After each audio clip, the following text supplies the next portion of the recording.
right, welcome to the fifth session of our career building workshop. In this fifth session, we shall be looking at networking, mentorship, and building a strategic relationship.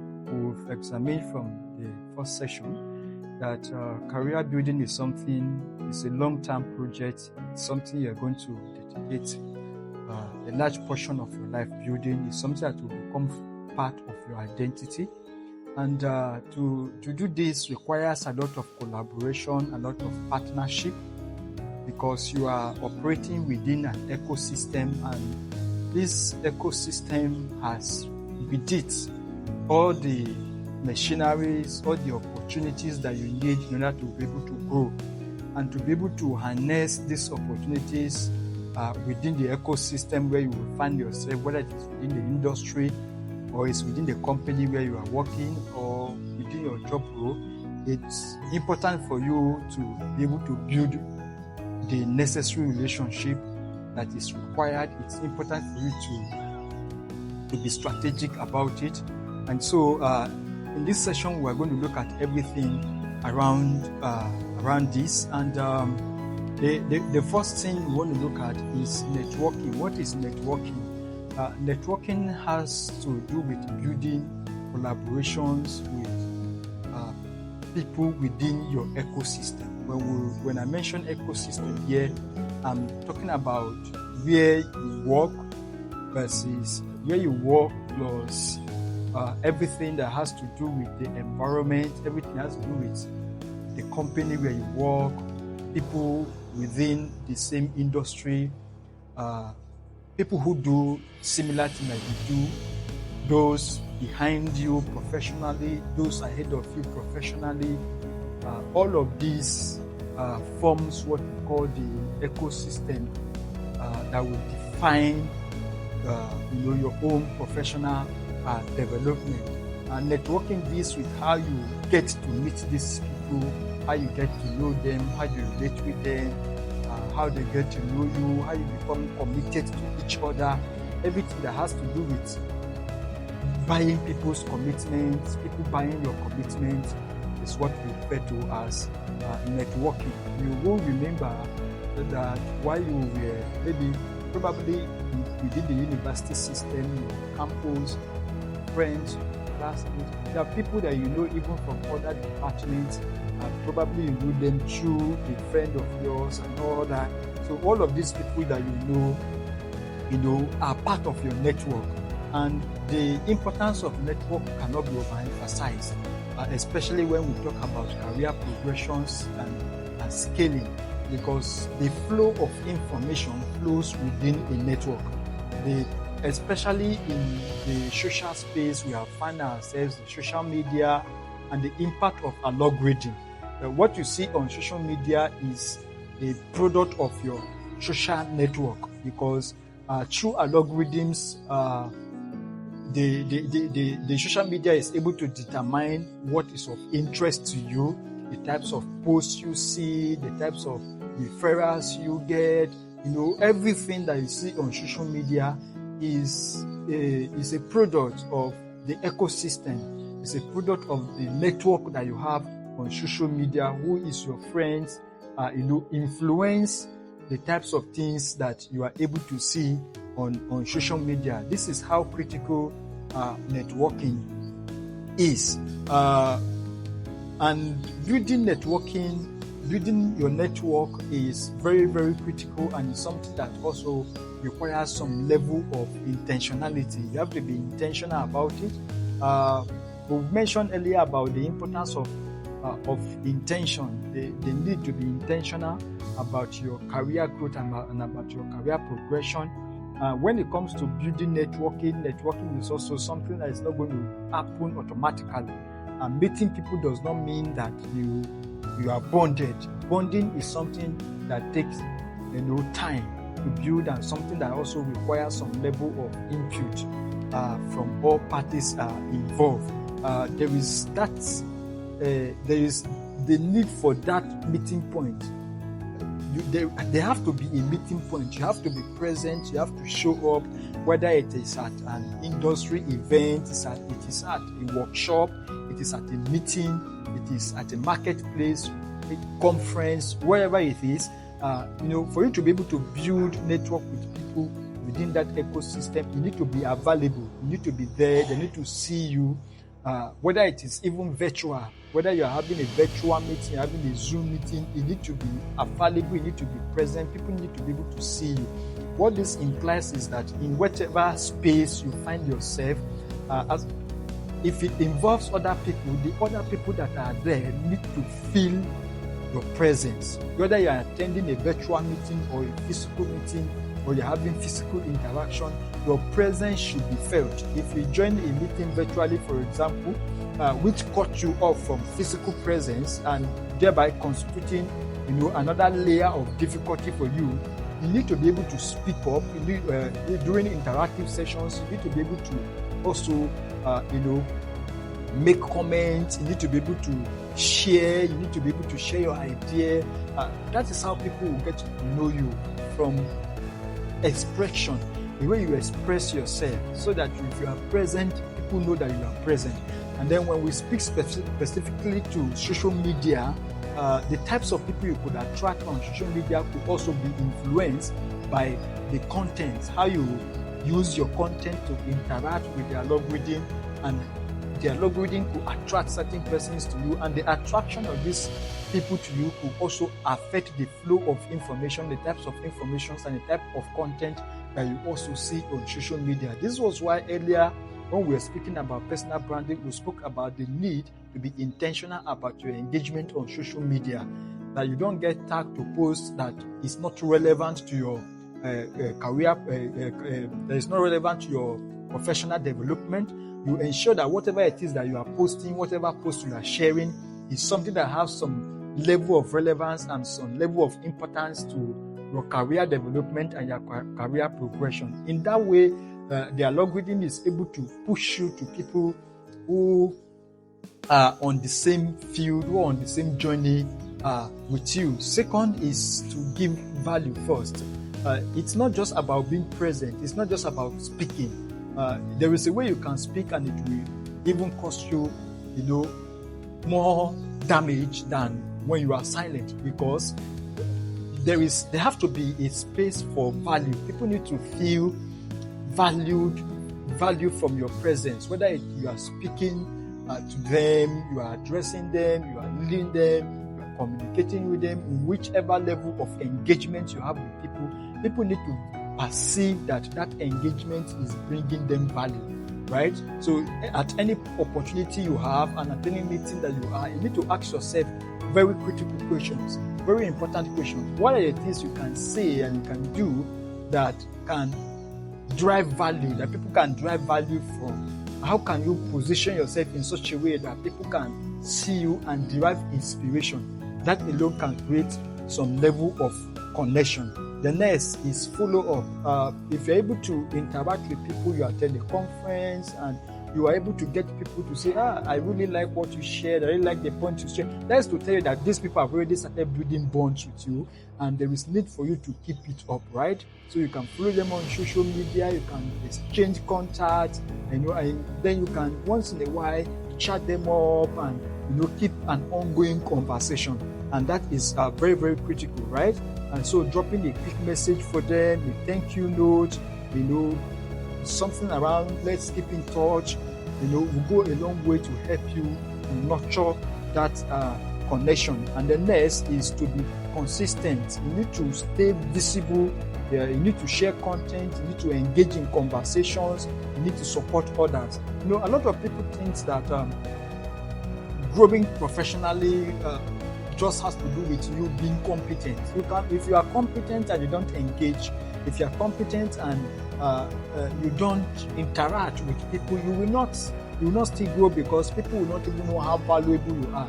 So we spoke earlier about the need to put out there how competent you are. You need to continue to update as you acquire new skills, you acquire new certifications. It's important for you to continue to update your social network, letting them know that, okay, I'm now more qualify, I've been able to take some progressive steps over time. And all of these are very, very important. Now, we'll take this quick commercial break. When we return from the break, we shall look at how to find the right mentors. Hi there. Thank you for choosing to participate in our workshop. We're thrilled to have you on this learning journey with us. If you just came across this video online or on our channel, you can access all the workshop videos on our website at jomorc.com or on our YouTube channel at Jomo Mentorship. Looking to take your skills to the next level? Explore a wide range of in-depth courses at elearn.jomorc.com. Here's a glimpse of what we offer. Number 1, digital marketing fundamentals. Number 2, website optimization and marketing. Number 3, search engine marketing. Number 4, social media marketing. Number 5, content marketing. Number 6, email marketing. Number 7, digital analytics and reporting. Number 8, mobile marketing. Number 9, online reputation management. Number 10, artificial intelligence in digital marketing. Number 11, content creation and copywriting. And finally, number 12, affiliate and CPA marketing. Whether you prefer learning remotely or at your own pace, we've got you covered with flexible and engaging learning experience. Visit elearn.jomorc.com today and start building the future. All right, welcome back from that quick commercial break. Let's now discuss how to find the right mentor. Who is a mentor? A mentor is someone who has been where you are wishing to go, someone who has the experience, who have been there, someone who knows something that you don't know, and in some cases you don't know that you need to know, right? So there's somebody who has traveled that path that you are traveling. He has seen it back and front, and he understands all the dimensions of what it means to be a professional in your field that can assist you and guide you through the path of growth. He is someone who will be willing and ready to provide you the support and the support that you will need. And so what are some of the things you should look out for when you are looking for a mentor? Number 1 is experience. The person must be experienced in the field. This person must be somebody who has been there, who has seen it. When we say seen it all, it doesn't really mean seen it all, but then the person should have a considerable measure of experience within that particular field, such that at least we can foretell, okay, this is how the industry operates, this is the trends, you can forecast and say, I tell you things that are ahead and all that. And then the person also must be a person of wisdom. It means that the person is somebody who is able to marry his experience with his intelligence, and in the same way be able to use same to help you. You know that experience and intelligence are two different things. Experience adds a lot of weight. Experience adds weight to your intelligence. So you can be very intelligent, but if you lack experience, there are a lot of things you will not realize, right? There are a lot of things you know, there are a lot of things you fall victim of. But once you have somebody with experience to guide you, to help you, it becomes easy and faster for you to grow and scale, right? And that is the role that mentors basically play. So mentor is somebody who can use his wealth of experience to guide you, on the right path, to help you discover things and help you point you in the right direction, right? And then lastly is time and commitment. The person must be a person that is committed to helping you. There must be that commitment. There must be that alliance between two of you. Two of you must be aware. Somebody will not be your mentor and not be aware that is your mentor, right? The person has to be aware that he's supposed to guide you to grow. A mentor is not somebody you are following and the person doesn't know you are following him or her, right? It's a relationship. The person is aware that you are his mentee, and that is you people are in the relationship, and that in this relationship is trying to help you to become better. Like that awareness have to be there, because the person need to make effort, the person need to think, the person need to evaluate, the person need to assess you. There are a lot of things that go into mentorship that the person need to be deliberate about and the person need to do. We're not talking about somebody that you admire that you don't have contact with. You understand? There have to be contact, there have to be communication, there have to be consent. Two of you are aware that yes, this is the kind of relationship that two of you are having for your own good, right? Now, where are the places where you can find mentors? Number one, professional groups or professional bodies and associations. If you belong to an association, whether it's a religious association, or it's a social association, or it's a professional association, in that group, we are going to find people who are on the same path, who are on the same journey as you are, who have gone ahead, who have been there 10 years before you, 20 years before you. You're going to find these people. And, and like we mentioned, the soundness have to be there. It's not just a matter of, because this person has been doing this thing for 20 years, he should be able to be my mentor. No, that is not how it works. The person needs to have the wisdom. The person needs to have the commitment. The person needs to have the ability to mentor. Because the fact that somebody has experience, somebody is intelligent, does not mean that the person can be a mentor, right? So the mentor is somebody who understands what mentorship is about, who understands how to evaluate you, who understands you even, and who is ready to put in the necessary commitment to make sure that you grow. Understand? So it's okay to admire people, but when we are talking about mentors, it's that engagement, necessarily have to be there. And one of the places you can find that, as I mentioned, is what associations and professional groups, right? Then the next place is online platforms like LinkedIn. LinkedIn is another space where you can find mentors. It's another space where you can find mentors. Next is your local churches, your community centers, or business hubs. You understand? This is also another place where you can find mentors. The next is alumni networks and workshops, conferences. Whether it's virtual conferences or physical conferences, is also another opportunity for you to find mentors. We'll take this quick commercial break, and then when we return, we shall look at strategic partnership for career growth. Hi there. Thank you for choosing to participate in our workshop. We're thrilled to have you on this learning journey with us. If you just came across this video online or on our channel, you can access all the workshop videos on our website at jomorc.com or on our YouTube channel at Jomo Mentorship. Looking to take your skills to the next level? Explore our wide range of in-depth courses at elearn.jomorc.com. Here's a glimpse of what we offer. Number 1, customer service essentials. Number 2, team building and management. Number 3, corporate profiling and job application. Number 4, personal and servant leadership.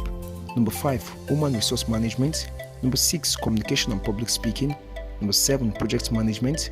Number 8, marketing and branding. And finally, number 9, counseling and conflict resolution. Whether you prefer learning remotely or at your own pace, we've got you covered with flexible and engaging learning experiences. Visit elearn.jomorc.com today and start building the future you deserve. All right, welcome back from that quick commercial break. Let us now take a look at building strategic partnership. It's very, very important that apart from mentorship, another critical relationship that can help you is partnership. What is partnership? You have something you want to do, you have a project you want to execute, whether it is a community-based project or it is whatever project it is you want to do, you have a need to collaborate with 1 or 2 persons, right? And sometimes you have to be deliberate about it. For example, if you want to launch a webinar online, go out. Don't just do it all by yourself. Don't just do it just within your cycle. Go out of your cycle. Contact people within that line. Get them to also be part of that project. Collaborate with them. Partner with them to do it. Once you partner with them to do it, they see your sense of commitment. 2 of you get to know each other. From there, the relationship is building. You understand? As I've mentioned, one of the ways you can build this partnership is to expand your network, expand your space. Go out, go outside of your network, go outside of your cycle, get other people outside to look for something. Sometimes you can just come up with projects just to get people. Once you identify people that you feel, this, if I am able to partner with this company on this, they can help me, or this company is looking for this, so let me come up with the idea and let me partner with them, because I know it's their area of interest, and I need to build an alliance with them, I need to build partnership with them. You can come up with the idea just for the purpose of gaining that partnership. You understand? Just for the purpose of gaining that partnership. Next is to offer quality services. And if you are into business, quality product, quality services is very, very important. People can see your product and they want to partner with you and they want to contact you, and from there, a partnership can emerge. And the next is to gain access to funding or resources, gaining access to funding. As they say, money attracts a lot of things, and one of those is partnership, network. You understand? So once you have access to certain resources, you have access to certain people, it also buy you, certain partners. Right now, building a personal board of advisors. What we talk about board of advisors now is a little bit away from mentorship.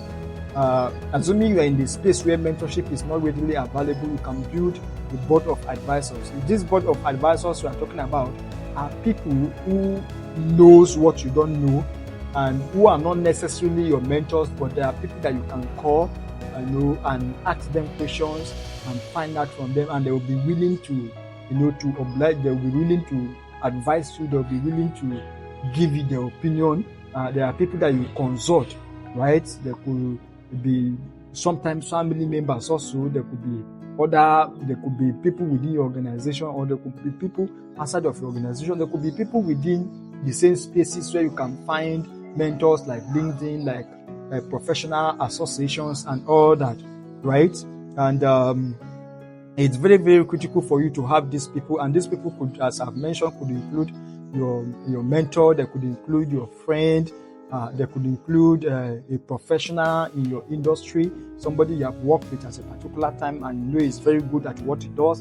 And then there could be, a prayer partner or a life coach, a trainer. You attend conferences, the trainer comes around, maybe he gives out his number. Say, okay, if you have further needs, you want to consult me for anything, feel free to reach out to me. All of those places are places where you can put your board of advisors together. This is very, very critical. All of these things you have mentioned are support systems that can help you grow professionally, and they shouldn't be taken for granted. Thank you very much for participating in this session.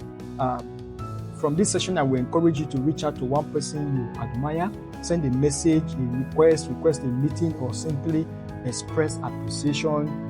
Maybe I've attended a conference of late, or maybe I've participated in this workshop. Now you can reach out to us and express your gratitude. From there, we'll know your name. Next time when you call, we'll say, the relationship has been built. The same thing if you attend a conference and the speaker comes around and you by any means are able to get access to his contact, reach out to the person and let the person know that you are very pleased and you are very impressed, and also imparted from the workshop. That will also build a network for you, right? It build a bond for you. Thank you very much. Don't forget that in the description of this video, the links to other sessions of this workshop are there. I will see you in the 6th session, where we are going to be discussing sustainability, adaptability, and legacy building.